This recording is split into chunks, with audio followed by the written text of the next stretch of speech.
सुनिए, बशर्ते किसी और को राजनीतिक तौर पर अस्थिर करने की नीयत ना हो। लेकिन अगर यह नीयत होगी तो फायदा भी किसी को हो रहा होगा। इन सवालों का उत्तर आप नहीं जानते हैं। विवेक कौल ने एक हिसाब लगाया है कि जो नोट इस वक्त चलन में है 2000 का, उसे बदलने के लिए सभी को बैंकों के 18 करोड़ से ज्यादा चक्कर लगाने पड़ेंगे। पत्रकार एम.के. वेणु ने लिखा है कि जिनके पास 2000 के 2 करोड़ रुपए होंगे, उन्हें अपना नोट बदलवाने के लिए 1000 बार बैंक जाना पड़ेगा, वो भी 130 दिनों के भीतर। काश मेरा भी गणित इतना अच्छा होता कि इस तरह के हिसाब खुद से निकाल लेता। एक बार फिर से बैंकों के कैशियर के पसीने छूटने वाले हैं। और एक बात, जनता के साथ इससे बड़ी बेईमानी और उसका अपमान नहीं हो सकता कि हर 2000 के नोट को काला धन कह दिया जाए। बहुतों की मेहनत की कमाई भी है। ऐसा नहीं है कि इसका असर भारत की अर्थव्यवस्था या जनता के जीवन पर नहीं होगा, लेकिन जैसे ही महसूस होगा, ये लोग मंदिर का फोटो लेकर आ जाएंगे आपके सामने, या किसी बाबा को आपका बाप बना देंगे कि इनको सुनो, असली मुद्दों पर चर्चा मत करो। जब से ये कैंपेन शुरू हुई है, हम कांग्रेस के जितने भी नेता हैं, हम बीजेपी की नेताओं को और खास तौर से प्रधानमंत्री मोदी जी को कह रहे हैं कि मुद्दे पे आओ, मुद्दे पे आओ, मुद्दे पे आओ।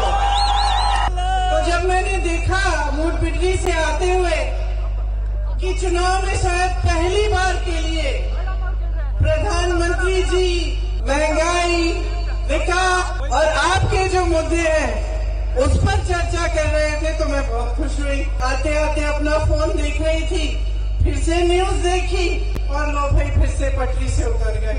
फिर से विकास की बात छोड़ दी, महंगाई की बात छोड़ दी, रोजगार की बात छोड़ दी और पता नहीं क्या इंटरनेशनल कंस्पिरेसीज की बातें करने लग गए और कोई दूसरे देश विदेश की बातें करने लग गए। अभी भी बात समझ में नहीं आ रही है कि जनता को अपनी चीजों पर, अपने मुद्दों पर बात और चर्चा चाहिए। कविता का अंश था ना, तू इधर उधर की बात न कर, ये बता कि काफिला क्यों लुटा। मुझे रहजलों से गिला नहीं, तेरी रहबरी का सवाल है। मैं समझाती हूँ यह बात पूरी तरह से गलत नहीं है। 2024 का चुनाव आ रहा है, आप देखिएगा, भव्य इमारतों और भव्य बाबाओं से गोदी मीडिया अपनी जगह भर देगा। बेरोजगारी, महंगाई के मुद्दे, महंगी शिक्षा, ये सब गायब हो जाएंगे। आपके जीवन में क्या बदलाव आया इन 10 वर्षों में, इस पर चर्चा नहीं होगी। कोई बाबा ललकार रहा होगा कि हिंदू राष्ट्र बनेगा, बल्कि यह काम अभी से शुरू हो गया है। काला धन पकड़ना मकसद होता तो इस तथाकथित ईमानदार सरकार के रहते इस तादाद में काला धन का निर्माण ही नहीं होता कि इससे बचने के लिए नोट को ही वापस लेना पड़े। क्या इस सरकार के पास यही एक रास्ता बचता है? आप भूल जाते हैं, लेकिन मैं याद दिला देता हूं। 2015 में मोदी सरकार ने एक कानून बनाया। इस कानून के तहत काला धन वालों को छूट दी गई कि 1 जुलाई से 30 सितंबर के बीच जो अपने अघोषित आय की घोषणा कर देगा, उस पर 45% टैक्स दे देगा, काले को सफेद बनाकर घर चला जाएगा। 2019 में इसमें एनआरआई को भी जोड़ दिया गया। काला धन वालों के खिलाफ सख्ती का नाटक करने वाली सरकार मेहरबानी भी करती है, कुछ देकर बाकी ले जाओ, उन्हें सफेद करने का मौका भी देती है। बूझ गए कि नहीं, बतवा हमार। गोदी मीडिया इसे भी मास्टर स्ट्रोक बता देगा। उसे अपने मास्टर का हीट स्ट्रोक भी मास्टर स्ट्रोक लगता है। बैंक के कैशियर और पेट्रोल पंप के मैनेजर की हालत खराब होने वाली है। नोटबंदी के बाद कई कैशियरों ने मुझे बताया था कि इतने नोट आ गए कि उन्हें गिनने के लिए मशीनें कम पड़ गईं, उनसे गलतियां हुई। कईयों ने अपनी जेब से उस नुकसान की भरपाई की। मुमकिन है बैंकों ने इस बार पूरी तैयारी कर ली होगी, उनके पास मशीनें पर्याप्त होंगी। पता चला कि पेट्रोल पंप का मैनेजर बैंकों के चक्कर लगा रहा है। इस फैसले को सामान्य बताया जा रहा है, लेकिन कब नोट बंद हो जाए, कब चालू हो जाए, क्या इससे भारतीय रुपए की विश्वसनीयता पर असर नहीं पड़ता होगा? जिन लोगों ने 2000 के नोट में दहेज लिए हैं, वे अपना देख लें। दुल्हन की विदाई बाद में कीजिएगा, पहले इस सामाजिक काला धन को निपटा लीजिए। यही नहीं, 2000 के नोटों की छपाई पर रिजर्व बैंक ने जो सैकड़ों करोड़ रुपए खर्च किए होंगे वो भी तो पानी में बह गए। अभी वापस करने में भी आपका भी पैसा खर्च होगा, बशर्ते आपके पास बिना पेट्रोल के बैंक पहुंचने की कोई टेक्निक आ गई हो। इसका असली असर क्या है? इसका असली असर मेरे ख्याल से ये एक राजनीतिक इस पे मोटिवेशन है। मेरे हिसाब से कर्नाटक के इलेक्शन के बाद जिस तरह बीजेपी की हार हुई और जिस तरह करप्शन का वहाँ इशू बना, तो शायद मोदी जी ये सिग्नल देना चाहते हैं कि वो अभी भी भ्रष्टाचार और करप्शन पे पूरी तरह हावी हैं, और इससे मोदी जी एक तीर से कई निशाने लगा रहे हैं उस पर। अब सितंबर के बाद कई इलेक्शंस आ रही हैं कई राज्यों में, छत्तीसगढ़, मध्य प्रदेश जो बड़े राज्य, राजस्थान, उस पर इसका असर पड़ सकता है क्योंकि आपको सबको पता है कैश का इस्तेमाल होता है।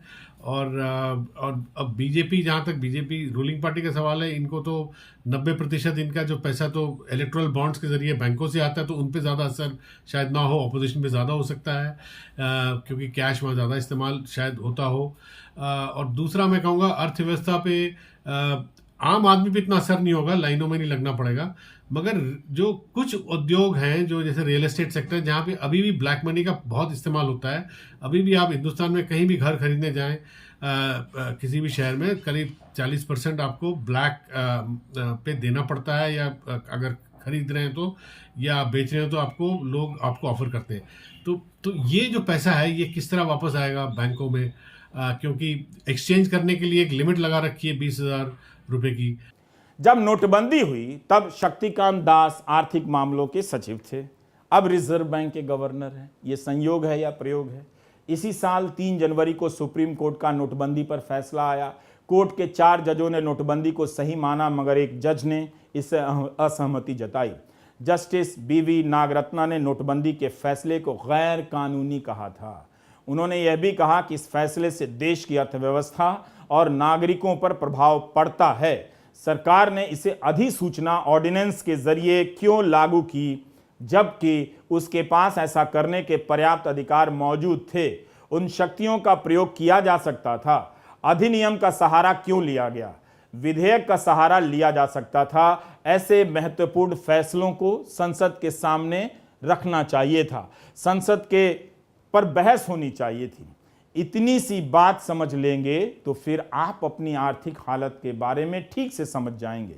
जस्टिस नागरत्ना ने तो यह भी कहा कि रिजर्व बैंक ने जो रिकॉर्ड दिया है उससे साफ होता है कि रिजर्व बैंक ने स्वायत्त रूप से कोई फैसला नहीं लिया। सब कुछ केंद्र सरकार की मर्जी के अनुसार हुआ। 2016 में संसद को विश्वास में नहीं लिया गया।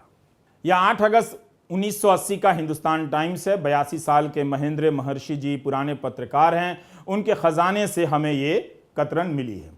100 रुपए के नोट को बैन किया जाएगा या नहीं, संसद में बहस चल रही है। उस पर सरकार कह रही है कि ऐसा कोई इरादा नहीं है। उस समय इंदिरा गांधी सरकार के वित्त मंत्री आर वेंकटरमन राज्यसभा में बयान दे रहे हैं कि सरकार नोटबंदी पर विचार कर रही है। सब कुछ खुला खुला हो रहा है, लेकिन 100 के नोट को बैन नहीं किया जाएगा क्योंकि जनता को परेशानी होगी। गांव में लोग 100 के नोट रखते हैं और अगर बैन किया गया तो आफत आ जाएगी, अफरा तफरी मच जाएगी। कांग्रेस नेता और पूर्व वित्त मंत्री पी चिदम्बरम ने कहा है कि उन्हें पहले दिन से पता था कि 2000 का नोट काला धन वालों के लिए लाया गया है और अब उनकी यह बात साबित हो गई है। कई लोग कह रहे हैं कि जिनके पास 2000 के नोट हैं वो अपना हिसाब अब तक लगा चुके होंगे। दिल्ली के मुख्यमंत्री केजरीवाल ने ट्वीट किया है कि पहले बोले 2000 का नोट लाने से भ्रष्टाचार बंद होगा, अब बोल रहे हैं 2000 का नोट बंद करने से भ्रष्टाचार खत्म होगा। इसलिए हम कहते हैं पीएम पढ़ा लिखा होना चाहिए। 2000 के नोट का संबंध भारत की पत्रकारिता के गटर में बह जाने से भी है। एक चैनल के 2 एंकर हैं जिन्हें इस नोट में कोई चिप दिखाई दे रही थी, जीपीएस टाइप की। इस तरह से लोगों को बेवकूफ बनाया गया। 2000 के नोट की वापसी नोटबंदी नहीं है, यह सबको पता है। 30 सितंबर तक आप इसे इसके जरिए खरीद बिक्री कर सकते हैं। बात आपकी परेशानी की नहीं है, बात उस राजनीति और कुतर्कों के भंवर की है जिसमें आपको डाला गया था। बैंक की लाइन में कोई काला धन वाला मिलेगा तो उसे हेलो जरूर कहिएगा। वैसे एक समाचार और है, दिव्य भास्कर अखबार ने छापा है, प्रधानमंत्री का गृह